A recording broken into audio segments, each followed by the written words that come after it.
Di tengah pandemi COVID-19, beberapa warga masyarakat yang ingin menggelar hajatan harus menundanya karena adanya larangan dari pemerintah untuk menghindari kerumunan massa.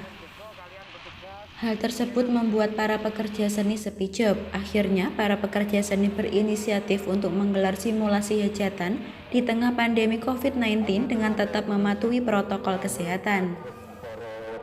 Petugas yang berjaga juga harus tegas apabila ada tamu yang tidak mematuhi protokol kesehatan. Dengan tegas tidak diperbolehkan masuk. Selain itu juga tamu yang datang dari luar kota juga tidak diperbolehkan masuk tempat pesta. Hijau,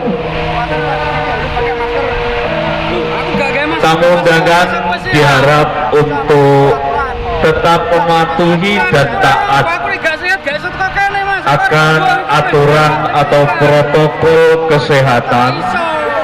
Tamu undangan diharap untuk memakai masker.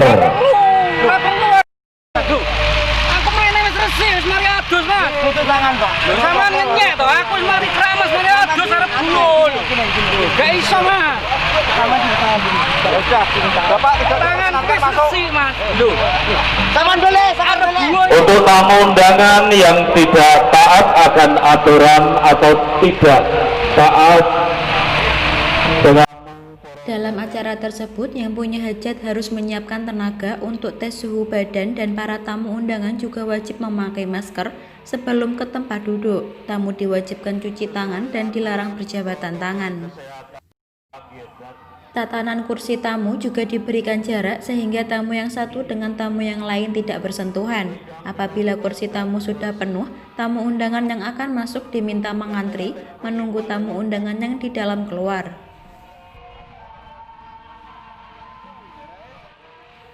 Suparlan, pemilik sound system asal Rejoso, mengatakan sudah 3 bulan ini mereka tidak bekerja.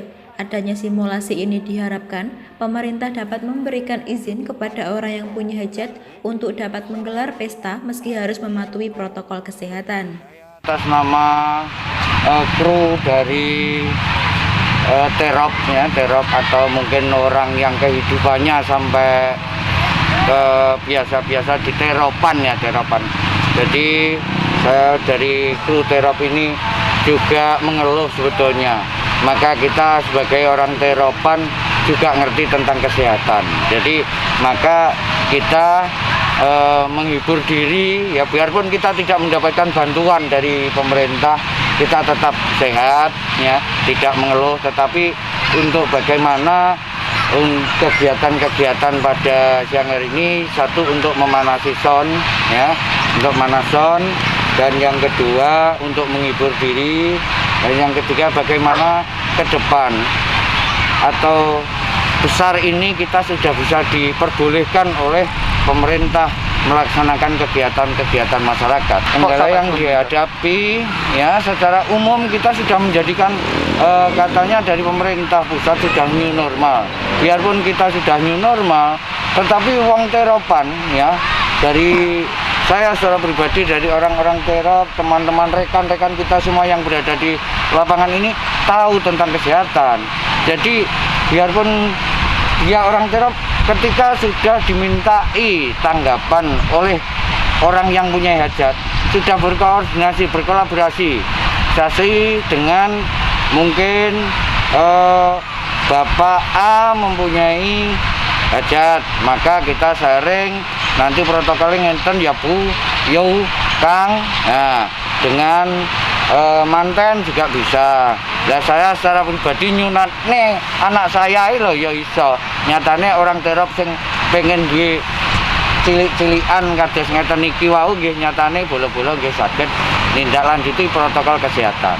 Dengan simulasi ini mungkin sebagai gambaran yang mana pemerintah bisa mengizini orang punya hajat yang memang paling tidak satu desa sajalah itu biar ada kegiatan. Karena apa? Sampai 3 bulan ini rekan-rekan saya tidak mendapatkan apa-apa. Mata pencariannya dari Terop Sound ya, terus dari Rias ya. Yang punya hajat itu nanggap elektron apa nanggap kentrung. Wong kentrung itu aja itu sudah ada 6.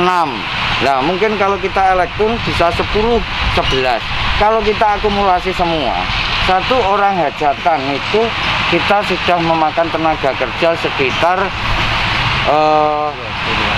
20 sampai 25 orang. Nah, padahal 20 sampai 25 orang dari rekan-rekan itu BLT ya belas, ya, bansos ya belas.